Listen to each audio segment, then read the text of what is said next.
Meaning of elasticity. Elasticity. Elasticity. Elasticity. Elasticity.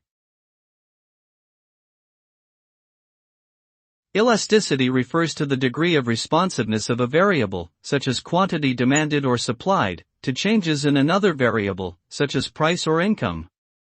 In economics, elasticity measures the relative magnitude of the change in one variable to a change in another variable.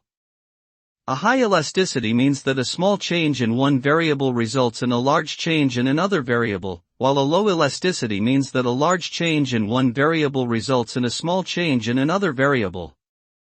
Elasticity is important in determining the behavior of markets and the efficiency of resource allocation.